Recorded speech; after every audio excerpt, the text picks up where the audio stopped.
started at dusk, slow at first, soft drizzles tapping against rooftops, whispering through the trees. But within an hour, the world had drowned in it. Thick, cold sheets of rain blurred the road and swallowed every trace of the horizon. Lena Carter gripped the steering wheel tighter, her knuckles pale in the ghostly glow of her headlights. She'd been driving for 5 straight hours, returning home after visiting her sister in another town. Her phone signal had vanished miles ago, and the GPS on her dashboard spun endlessly, recalculating for a road that no longer seemed to exist. The rain grew heavier, slamming against the windshield like hundreds of desperate hands. Each mile felt longer, emptier. Then lightning split the sky, and in that brief flash, she saw a sign half hidden by vines and mud. Old Hollow Inn, 3 miles. It didn't look like much of a choice. The storm was too violent to keep driving. Her gas tank was low, and she hadn't seen another car for almost 2 hours. She turned onto a narrow, winding road lined with tall, dead trees. Their black silhouettes swayed with the wind, their branches scraping against her windows like skeletal fingers.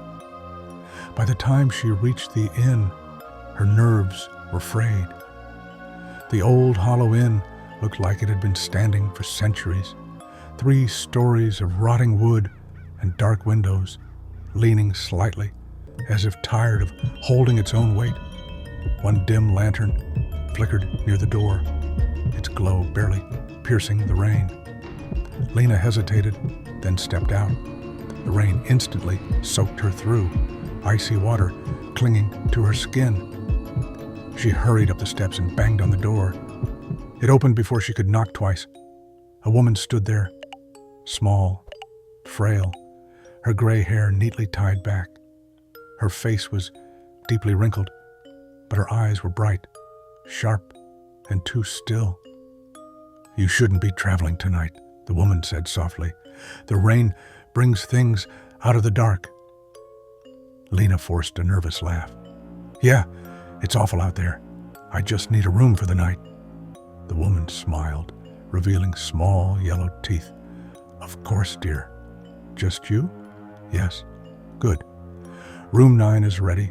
Keep your window closed. The wind carries voices." The hallway smelled faintly of wet wood and old dust. Every step Lena took made the floorboards groan. Paintings lined the walls.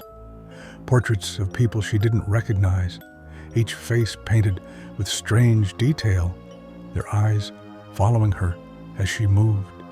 The key was old and brass, with the number 9 carved by hand.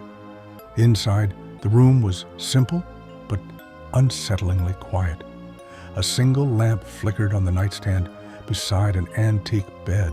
The wallpaper peeled in long curling strips, revealing damp plaster beneath. A cracked mirror leaned against the wall near the window. Outside, the storm howled. Lena changed into dry clothes, hung her jacket by the door, and sat on the bed. She checked her phone. Still no signal. The digital clock beside the bed blinked 12 o'clock over and over, refusing to change. Then came the first whisper. At first, it was so faint, she thought she imagined it.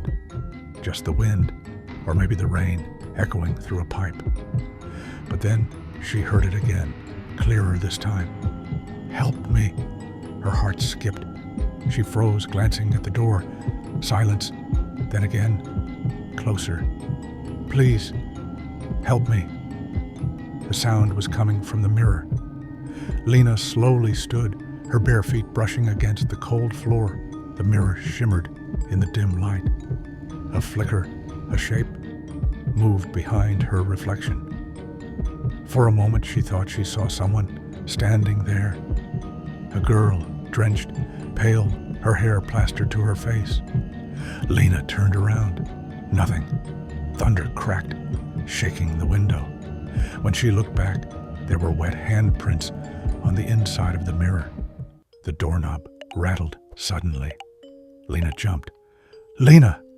a voice whispered from the other side. It was the old woman's voice, soft but strained. "You must not open the door. Stay quiet. Don't speak to her." Her breath hitched. "What do you mean?"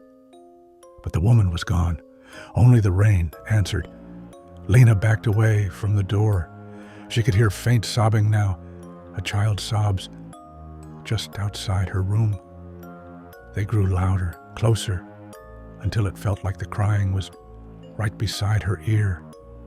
She pressed her hands against her head, whispering, "This isn't real. This isn't real." The mirror cracked. A voice, sharp and wet, hissed, "You shouldn't have come here." Lena screamed and stumbled backward. The lights flickered violently. The air grew cold. Breath-frosting cold. Water began to drip from the ceiling, pooling around her feet. The rain outside roared like 1,000 voices all screaming at once. Through the mirror, a shape was forming again. A woman this time.